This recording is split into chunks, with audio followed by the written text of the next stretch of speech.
Hey everybody, Steve Owens, Tournament Director with the Georgia Bass Nation Kayak Series. This is your angler briefing for event number 4 of the 2024 season on Lake Lanier. Again, we're hosted by Oakwood Bait and Tackle, Atlanta Kayak Company in Oakwood, Georgia. That's where going to be where our check-in and award ceremony will be again.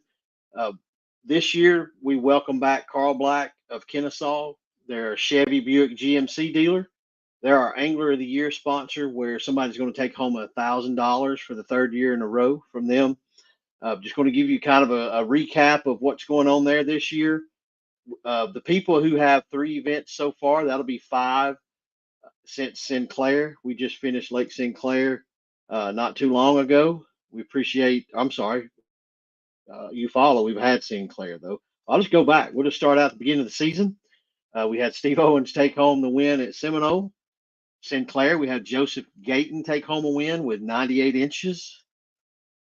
And Eufaula was Brandon Hewlett with 90.5 inches. So that leads us to Lanier, as I mentioned, and I'll get back over to the standings. In 5th place is Elijah Lewis with 689 points. I'm sorry, 5th place, yeah. And in 4th place, Jeremy Meadows with 695 points. 3rd place, Adam Chancey has 712 points. In 2nd place, Angler of the Year last year, Joseph Gayton has 726 points. And then ahead of him by 2 points with 728 points is Nick Dyer. So that's the people right now that are at the top. Again, we got a lot of people that's got a lot of really good anglers have taken part in the season so far this year. We appreciate all of you reaching out with any questions. We're getting a lot of new people into the series, and that most of the time is because you all are doing, what you do by reaching out to other people and bringing them in because you have faith in what we do, and we appreciate all of you for that. But again, we got Joe Heibenrich, always does a great job on our graphics. So we got a little behind on the checks because I spread myself thin. I had about 6 events in 8 weeks, and twice those events overlapped. So I wasn't able to travel to Sinclair or Eufaula. But right now, all of that's over with. Everything is deconflicted. So from this point going forward, I should be able to make all the events Chattoog's my anniversary weekend. So try to get Boss Lady to come up, and we'll give you knuckleheads your cash and prizes, and then she and I'll go have fun and let her, just soak up the fact that she's married to this fine specimen right here. So what you got going on this weekend again is number 4 of the season. We expanded the series to 8 this year. So far, the attendance has been super good. So every event I've been well pleased with how many showed up. So that's great because I was a little nervous about that, but you all keep showing up and fishing and working hard against one another. This event here, Peach State kayak anglers are also fishing alongside of us. There's a link to that on our Tourney X page itself. If not, they have their own Facebook that you can go over, or you can look it up on Tourney X. We're going to share identifiers. Um, we're going to share identifier codes, and that could be written on your hand, on your catch board, on a card of any sort, so long as we can see those 3 digits that are what's going to be your identifier code. And so the details of the event are you're obviously going to be fishing for sniper marine big bass. This is a 5-fish limit with a 12-inch minimum length. I've already explained to you that you can write the identifier code on your catch board. That's the only board right now that we allow. And your times for this weekend, you can launch at 6:30 a.m. Eastern Standard Time. Lines in is going to be 7 o'clock a.m. Eastern Standard Time. You're going to fish for 8 hours until 3 p.m. and then you're going to have 30 minutes to upload your fish. At 3:30, that's your lines. That's the last moment that you can upload a fish. You're going to check in at 4:30 p.m. Eastern Standard Time at Atlanta Kayak Company, Oakwood Bait and Tackle, and that address is in the Tourney X information.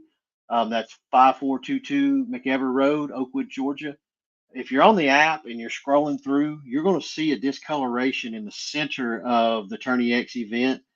If you'll stop and place your thumb in there and start scrolling, that's a shadow box that'll give you all of this information that I'm reading to you, and you don't have to go over to the website. But if you need to, by all means, go to the website. So, getting back into your times for this event, if you are fishing throughout your day, do us a favor and take a few minutes to stop and go to your manage catch button in your Tourney X app. And when you do that, look at your stringer and make sure that all of your fish are in there, because sometimes you may not get it uploaded. Check the links on your fish because we may have deducted it and you didn't get a notification, or we weren't able to contact you. And you may have entered the fish in wrong and we corrected it. And so you'll need to see that, because you're going to need to do that before 3:30 p.m. If you call us at 3:30 to question or say, "Hey, I have a better photograph, can I submit it?" You're done. The time is up.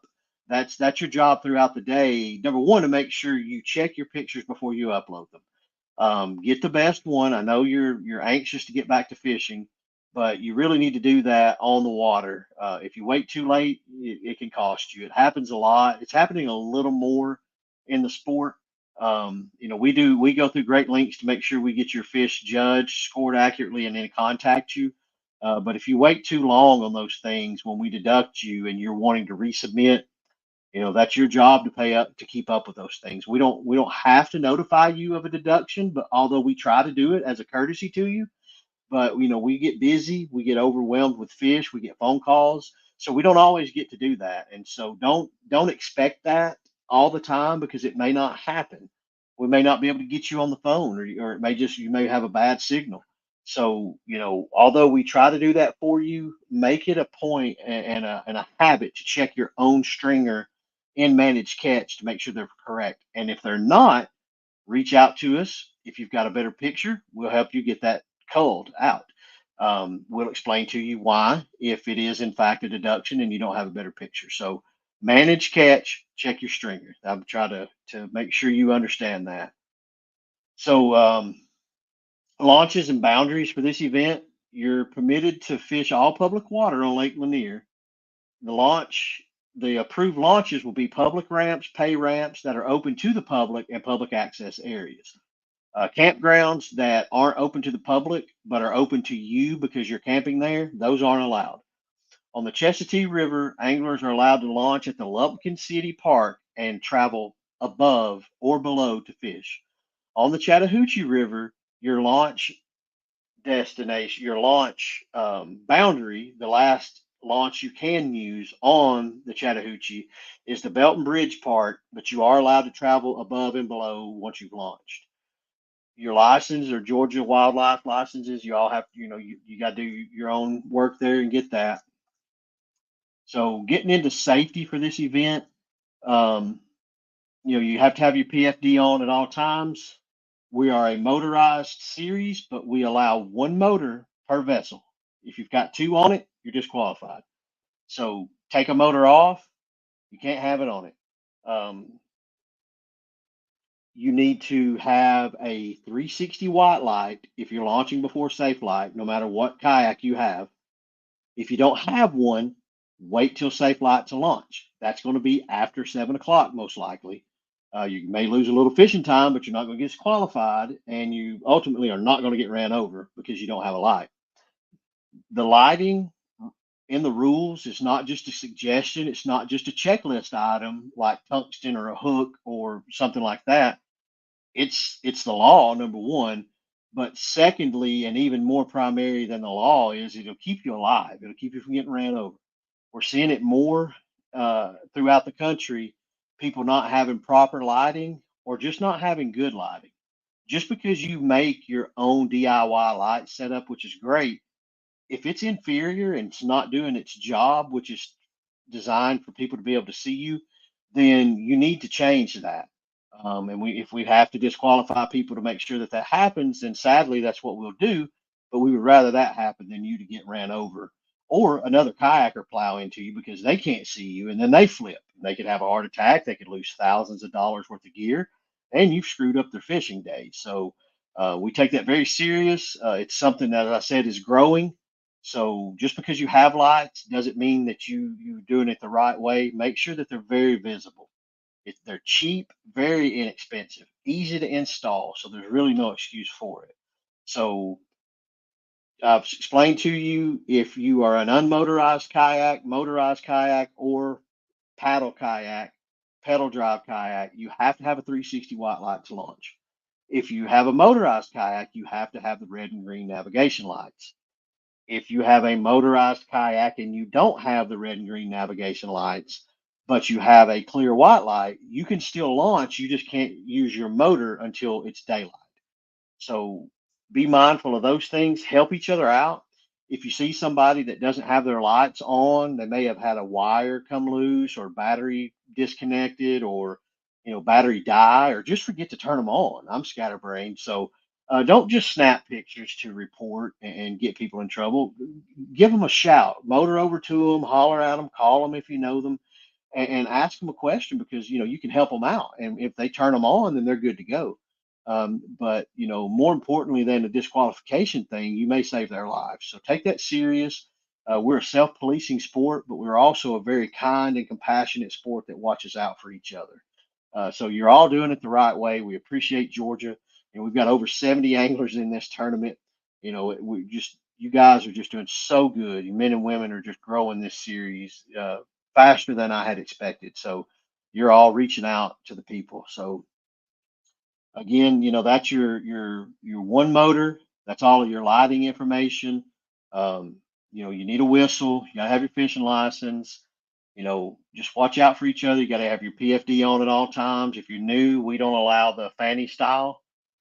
We only allow the vest style. You can wear a foam. You can have an auto inflate. You can have a pull cord inflate, but it's got to be the chest style. So that's about it for your angler briefing and your rules. It's pretty cut forward. All of you do a great job. You've got a lot of experience out there now. You make our jobs a lot easier. So, above all else, be safe. If you got any questions, reach out to us.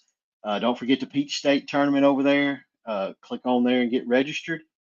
And we'll see you all at Oakwood Bait and Tackle, Atlanta Kayak Company. So just come on by. See y'all.